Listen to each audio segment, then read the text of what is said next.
Hello, everyone. Where are we all dialing in from?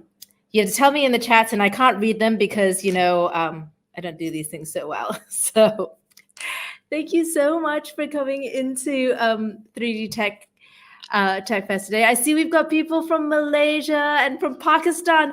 Oh my God, that's awesome. And from Bangladesh. We're so happy to have you here today. And I kind of wanted to show you a little bit about all these people who come in from the background who actually make 3D Tech Fest become 3D Tech Fest. So, Miss Brooke, would you like to come on stage, please? Hello, good morning, and good evening to you, actually, Janice. And Saul. Hi, everyone. Greetings from our New York office.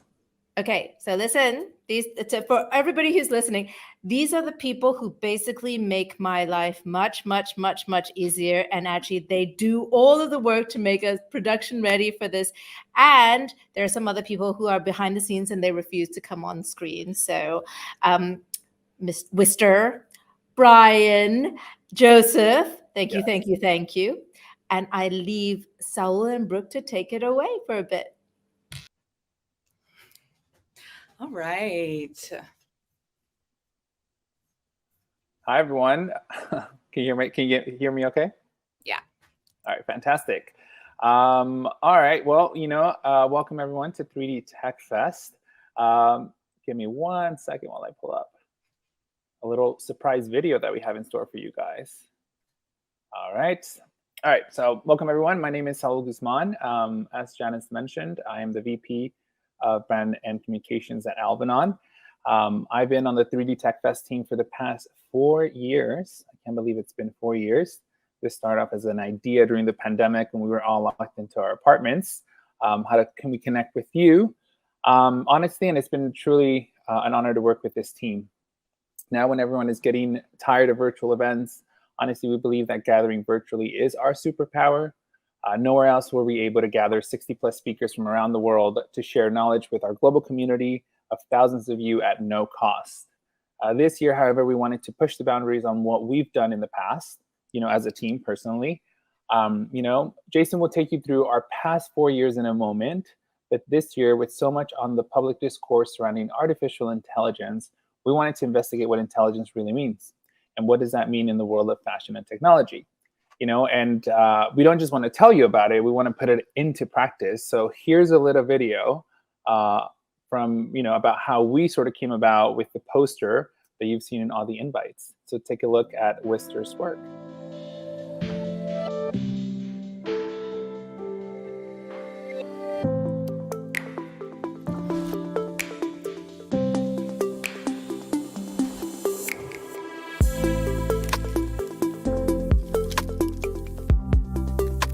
I have to say this was really exciting and really scary to begin with because we started to get some very alien-like looking creatures.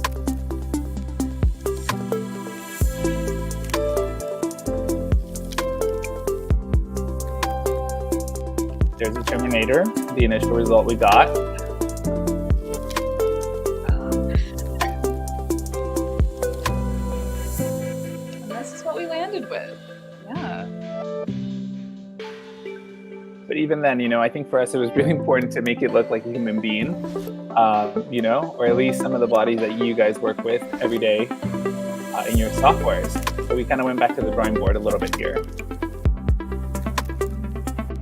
Yep, our team combined the Alvanon avatar, which I feel like a lot of you are probably familiar with at this point, with the AI-generated image to create this using the generative AI on Photoshop. And so, yeah, that's a little bit of a behind-the-scenes look And this how we is develop images. And this is where we landed. This is where we landed. I think it was something that we were sort of happy with. We'll be honest, it was a little bit challenging because it was our first time using AI to create, some of the imagery that you see in the festivals. Back to what we're doing here. So we decided this year to center this year's theme around the idea of redefining fashion intelligence. Now, this cross-industrial collaboration will challenge a conventional human intelligence, explore the possible roles of artificial intelligence, and hopefully our hope really is to inspire innovation in your teams to determine a better and more sustainable future for the fashion industry, both this year and beyond. And a lot of that is just kind of a fancy way to say that we're curious about putting ideas into practice. My name is Brooke Viegut. I am the lead producer of 3D Tech Fest. And I will be backstage for the next 3 days, pulling all the strings to make all of this happen.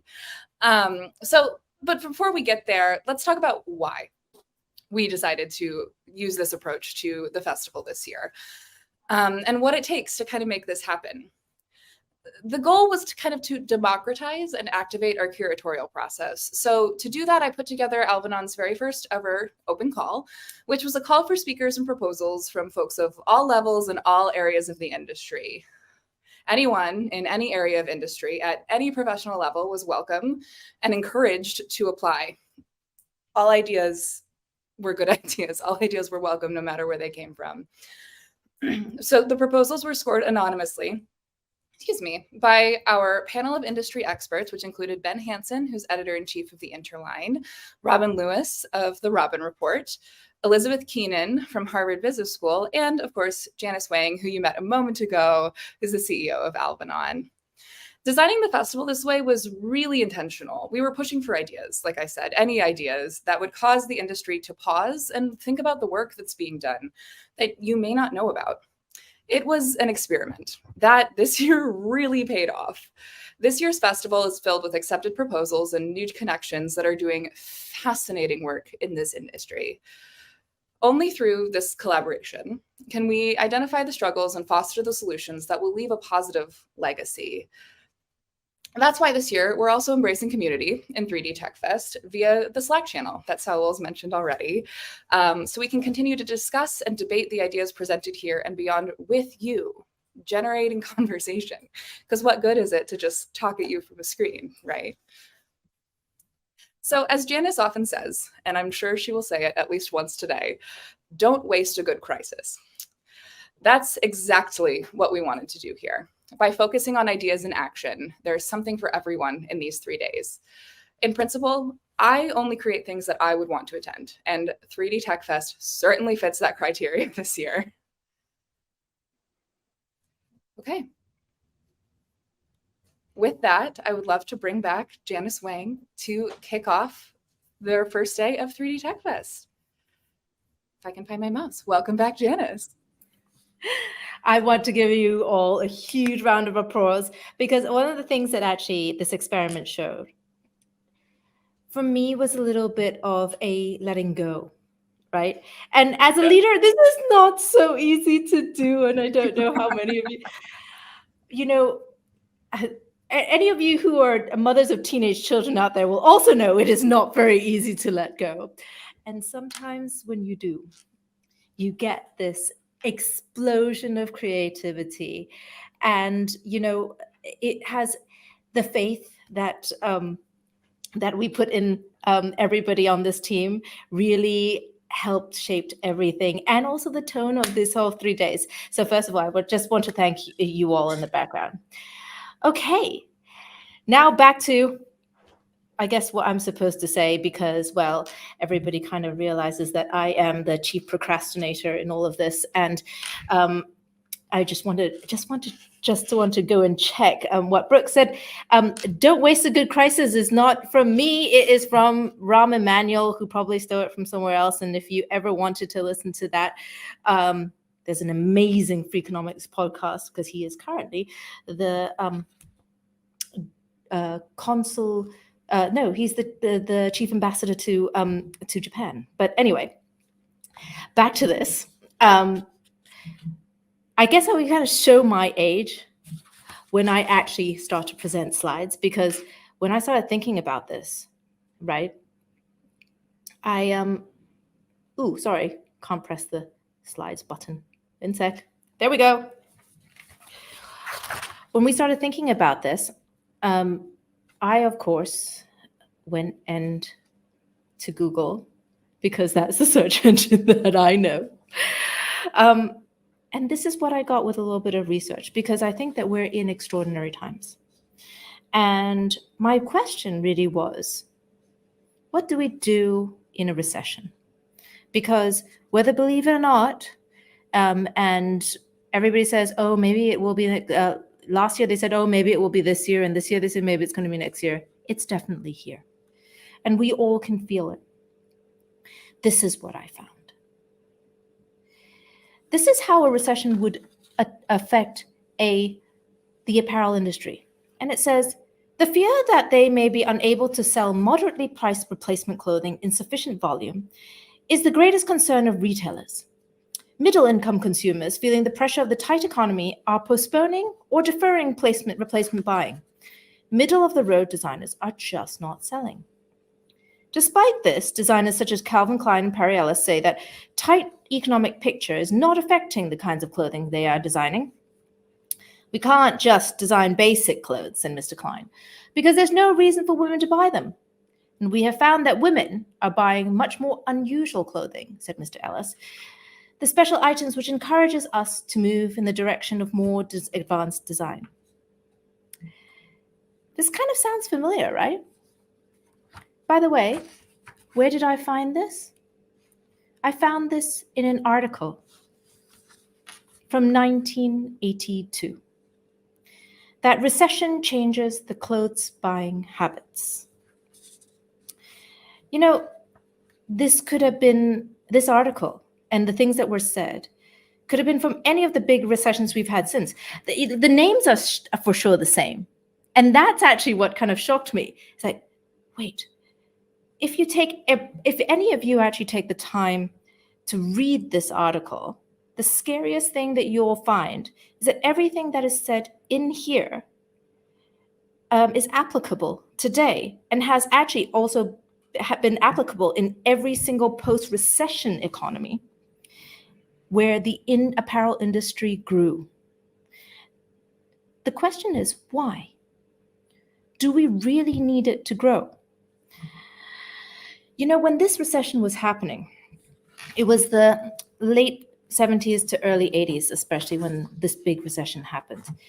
And my own family, the Wang family, had just started recranking up the engine of growth, right? Hong Kong was the trading hub and the solution to most of the US fashion industry's problems. You know, you move your costs to a cheaper needle, and at that time, Hong Kong had everything you wanted in kind of like, it was like Willy Wonka's chocolate factory, you know? You could get fabric, you could get trims, you could get patterned seafoods, and you could have sewing workers and people who were highly, highly skilled. And at that same moment in time, everyone also knew that this industry had a time horizon, and that at some point in time, you would start to move factories into a cheaper labor source arena. Look, as this actually says from somebody else's source, by the way, it's like a UN source. It's like continued success for buyers in the garment industry depends to a significant degree on identifying and contracting the best supplier networks. This is how everybody made the deflationary pressure hit the apparel industry, so that we now buy the same t-shirt for the same amount that we bought it, probably actually less than we bought it in the 80s. It's something that has always boggled my mind in that sense. When the recession hit in Hong Kong and in Asia, this was when actually our industries came up, right? This is when at the start of this offshoring initiative, margins could be made for US retailers because of the Asian sourcing arena and other sourcing places too, by the way, not just Asia. All of the fortunes of many of the factories started during these times. And this rising tide has lifted all boats, which means that the industry lifted a lot of people out of poverty. And sometimes we tend to forget that. The sewing industry lifted a lot of people out of poverty and continues to do so. But this is the question that we have to ask ourselves.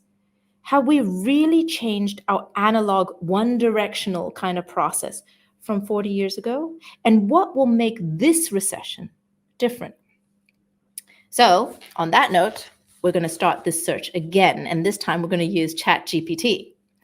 And albeit we're going to use ChatGPT 3.5.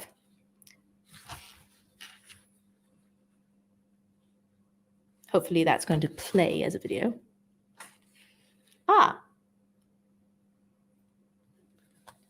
Hello, Brooke. Could you play this video for me, please? It's having a little bit of trouble playing, Janice. Give me just a moment. For all of you in the audience, I've been trying to get everybody to use ChatGPT and AI and Poe and all of these kinds of things, because I think actually we only get to learn. And this works now. Let's go.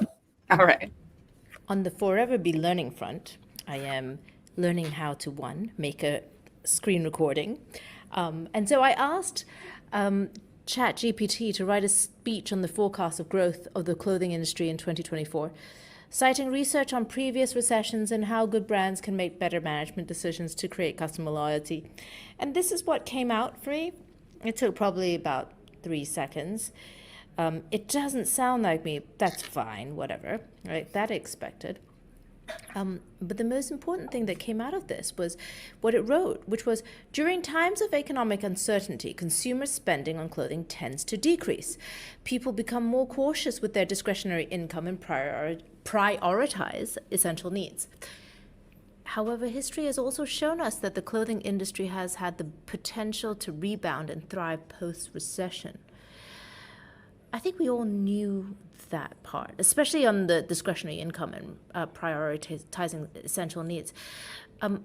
But actually that growth that they're talking about does actually also come in 4 parts. And what, of course, ChatGPT tells me from all previous things that they've read on the internet, brands need to focus on delivering value and quality. Well, I guess that's what we think we're doing as an industry, delivering value and quality. And I think the emphasis there is on we think we're delivering value and quality. And we tell each other that we're going to prioritize durability, craftsmanship, sustainable practices, and brands that you can trust. And yet, I think we should delve into that a little bit further later. Now, secondly, ChatGPT tells me brands should invest in understanding their target market. Well, duh. I think if any of you have been our client for a while, you also feel that way. And includes factors such as sustainability, inclusivity, and personalization. I'm glad that ChatGPT agrees with me.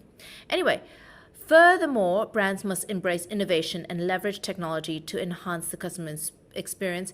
Rise of e-commerce platforms, brands that can provide seamless online shopping experiences, virtual fitting rooms, yippee, and personalized recommendations have competitive edge.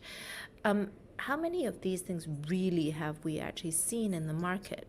I think these recommendations are really strong. And then lastly, fostering customer loyalty is paramount. Long-term relationships. I think this is something that, we've preached for quite a while. Anyway, this was my foray into ChatGPT writing my very quick script.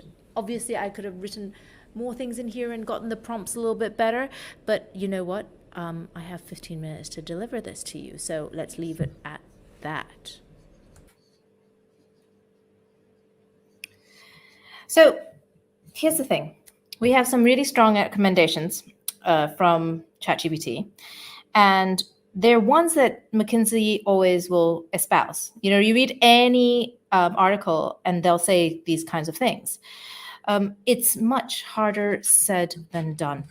And what I've found with every talk about 3D and AI and virtual fitting room and technology, the key thing about getting all of those things is to be able to have the political will inside a corporation to actually make that change and make them all flow together, right? To all of leaders out there, I would say that political will comes from harnessing every single person. in the organization to recognize that they need to also be part of this change. And this change actually has to be for a bigger reason. It's not for the profit of the company. And that's a key thing. And for the leaders also to make all of the silos work together and not as separate profit and loss divisions. One of the biggest things that I think we find is that inside corporations, we tend to see, the struggles of departments working against each other. And this is the bigger reason that we have, right? The bigger reason that we have is, hey, we've got a looming climate crisis. And we've also got a looming mountains of waste that we as an industry create. We absolutely know that we don't need this much stuff that we have made. At the same time, though, we have to balance this all because we need to make the stuff that we really need and in a more sustainable and efficient way that still leverages all of the production people and the skills that we have worked to improve on in the past 30 years. So, the devil, I guess, is really in the details. Look, over the next 3 days, you're going to hear that as an industry, we have the solutions. We really do. We have the case studies that show you how to make better decisions with better insights from better data. We have technology that makes our processes much more efficient and more digitally ready. And we have scientists who are making a real difference in kind of material science and robotics and recycling. And in order for all of those things to work, we kind of need discipline. And I think part of that is recognizing that we haven't had to be so disciplined in the past 30 years, but we can't continue doing it the same way that we have done for the past 40 years, right? Because if you look at how we work, we are kind of always still working the same way. It's still a one-way linear process, and that's not going to work anymore. For one thing, right? Why should even we, Alvanon, right, have existed for 22 years doing the same kind of thing? We should have evolved by now. Why do we seem sometimes to be having these kind of similar conversations with clients in a very cyclical manner? So my challenge to all of you for the next 3 days is to think about some of the ways that all of these things that we show and that other people show you, not we show you actually, that other people have been working on can actually start to impact the way that you work. Now, for our part, and we're about to bring up Jason, the next speaker is Jason Wang, who is my more disciplined and much more tech-savvy brother.